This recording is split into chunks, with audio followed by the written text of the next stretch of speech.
السلام عليكم ورحمة الله وبركاته، والصلاة والسلام على سيدنا محمد وعلى آله وصحبه أجمعين. أعزائي، بتمنى يوصلكم الفيديو أنتم في أتم الصحة والعافية. أكيد عرفتوا شو رح نطبخ اليوم. رح نطبخ منسف، وهون معنا الجميد الكركي. استخدمت أنا طابتين من الجميد، كسرتهم قد ما قدرت، يعني حاولت أنعمهم، وبعد هيك حطيتهم بالمي.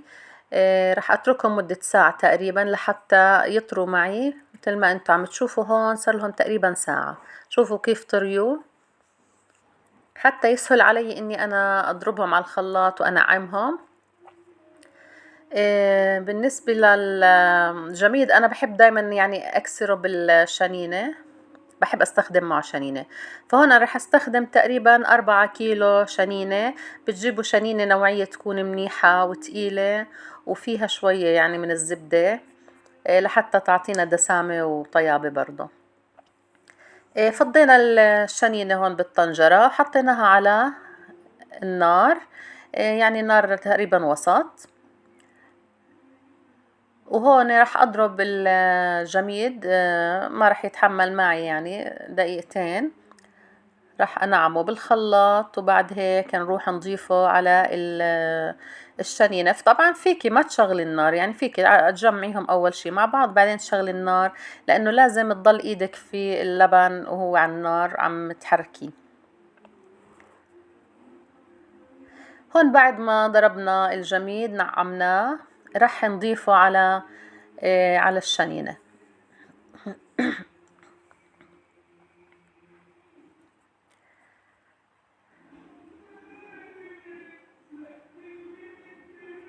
طبعا انا برضو بضيف من مية السلق، يعني لما بسلق اللحمة او الدجاج وعشان المنسف اكيد باخد من المرقة شوي، وبضيفهم برضو على الجميد والشنينة عشان يعطيني النكهة والدسامة.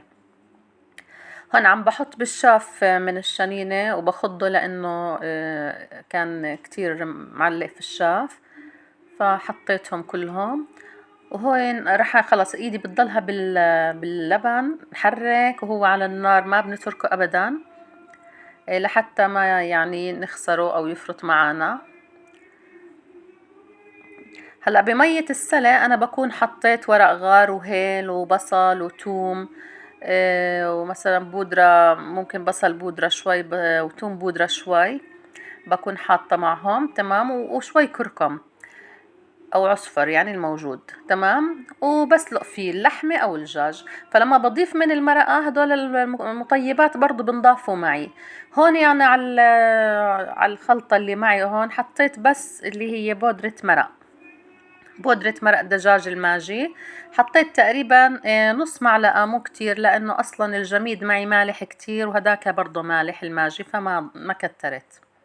كمان ما بدي افقد الجميد يعني نكهته. هلا بنضل بنحرك فيه مثل ما عم بتشوفوا لحتى يبلش يغلي معنا، وبكون معنا استوى الدجاج اللي سالقينه. انا هون عامله عجاج، بكون اللحمه او الدجاج استوى، بنجيب يعني او خلينا نقول 3/4 استوى. بننزله باللبن وبنخليه يكمل الاستواء تبعه جوا اللبن. يعني في ناس بتخليه يستوي 100% وبتنزله شوي 5 دقايق باللبن. في ناس لا، بتطبخه كله كامل من البداية للنهاية باللبن. أنا ما بحب هيك، أنا بحب إنه أنا أخليه 3/4 الاستواء وأكمل بعدين طبخه باللبن. هون حطيت شوية كركم حتى ناخد نكهة ولون للبن. هلا بالنسبة للرز، بنحط أكيد سمن بلدي، لأنه كل الموضوع هذا يعني هو أساسه سمن البلدي والجميد. بنحط السمن البلدي وبعدين بننزل الرز. بالنسبة لطريقة طهي الرز موجودة عندي في القناة كاملة من الألف إلى الياء، اللي بتحب تشوفها. الرز كتير سهل، ما بده شي. هون بقلب الرز مثل ما عم تشوفوا بالسمن البلدي شوي، بعدين بحط عليه العيار اللي الخاص فيه المرق تبعته. إذا بدك تحطي من مرقة اللحمة أو الدجاج بصير، وإذا بدك تحطي مية عادية بصير. فأنا هون حطيت مي عادية، وحطيت كمان نص باكيت ماجي، وزبطت الملحة وغطيتها. لما غليت وبلشت تنشف المي، وطيته على الأخير شي ربع ساعة، تركته هيك خلص بيكون جاهز الرز معنا. هلأ اللبن كمان عندي صار جاهز، والدجاج خلص انطبخ 100%. وما بدي أطلعه أحمره، أنا يعني في بعض الأحيان أنا بطلع الدجاج وبحمره. وفي أحيانا ما بنزله باللبن، بشيله من المرقة بحطه بالفرن، ببهره بحطه بالفرن بحمره، هي بترجع لذوقكم. يعني إحنا اليوم حبينا نخليه باللبن، وغالبا بنخليه باللبن، هيك بحبوه بالبيت. فزي ما شفتوا أنا أضفت للبن سمن بلدي كمان. وهلأ عم نقلي اللوز برضه بسمن بلدي، بنحمره هيك بنعطيه لون ذهبي. هون صار اللوز معانا جاهز مثل ما عم تشوفوا.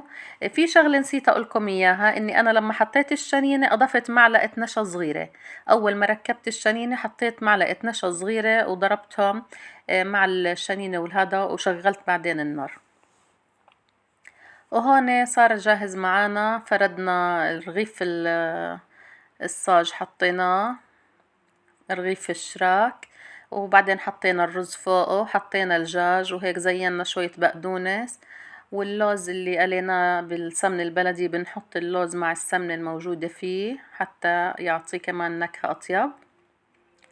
وطبعا بالنسبة للبن الجميد بنسكبه بنحطه على جنب، وكمان بنحط في الجاط اللي بدنا نقدم فيه الجميد بنحط كمان شوية سمن بلدي. بتمنى انكم تجربوها وتقولوا لي شو رأيكم، وبتمنى انكم تدعموني وتعملوا لي اشتراك لقناتي وتفعلوا الجرس حتى يوصلكم مني كل جديد، ويعطيكم ألف عافية إن شاء الله.